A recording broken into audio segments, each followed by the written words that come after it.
Aujourd'hui, le Katanga est pillé, paupérisé. Les autochtones demeurent pauvres et sans emploi. Ce constat malheureux de Koudia-Talala a poussé ces mouvements citoyens à organiser une conférence débat sur les défis politiques, économiques et sociaux du développement du Grand Katanga du 29 au 30 août 2024 dans la salle Aroupé à Lubumbashi.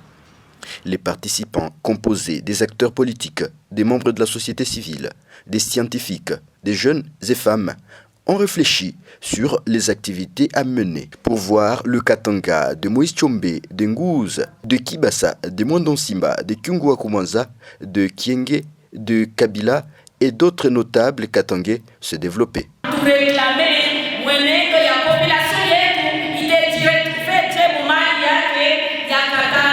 Mais si vous m'avez prenez recette mondiale, prenez mon vrai mondial à oh l'idiot, vous avez tous les trois à masquer.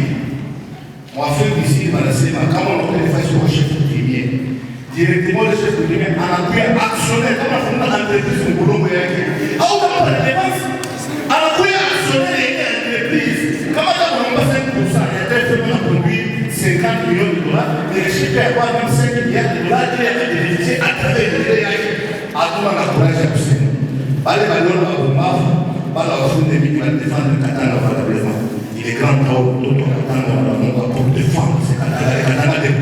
Pour ce dernier jour, le professeur Kalunga Mawazo, le président de Koudia-Talala, Jean-Pierre Mouteba, le ministre provincial honoraire des mines dans le Haut-Katanga, Georges Mawine, et le professeur Sabin Mandé sont revenus sur l'essentiel de cette thématique.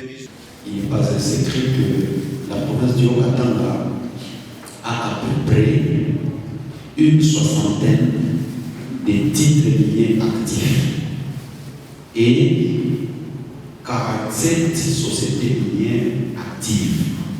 Je dis bien en termes de titres miniers, nous avons une soixantaine et comme entreprise minière, 47. Il ressort de ce nombre que je viens de vous énumérer ici. Il existe une absence totale d'une seule zone d'exploitation artisanale. Tous ces gens que vous entendez parler, depuis que moi j'étais nommé ministre, dans le Haut-Katanga, je n'ai jamais vu une seule zone où on trouve des jeunes gens ou des artisanaux en train de faire cette exploitation artisanale. Toutes ces entreprises-là gagnent beaucoup d'argent, mais on ne sent pas le développement. Et pour dire l'exploitation artisanale ne peut pas nous amener à un développement clair. L'individu peut trouver de l'argent et avec l'espérance de vie peut-être de 50, 40, 45, 50 ans, et puis c'est fini, mais en réalité il n'y a pas de développement. Le développement c'est dans le sens d'un tout. On se rend compte que les 10 milliards sont accaparés par un certain nombre de personnes. Accaparés, c'est-à-dire quand vous introduisez à l'ARSP votre demande qu'on vous donne l'administration, généralement l'ARSP ne vous donne pas facilement. Surtout ici au Katanga, dans le grand bassin, on ne donne pas les attestations. Les attestations, on les donne plus aux amis qui sont à Kinshasa. D'autre part, l'ARSP qui devait réguler les secteurs, l'ARSP commence à gérer les secteurs, c'est-à-dire à recommander, à imposer des sous-traitants dans les grandes entreprises du Katanga. Pourquoi est-ce qu'on commence par rapidement? Pourquoi est-ce qu'on a créé la Chiramine?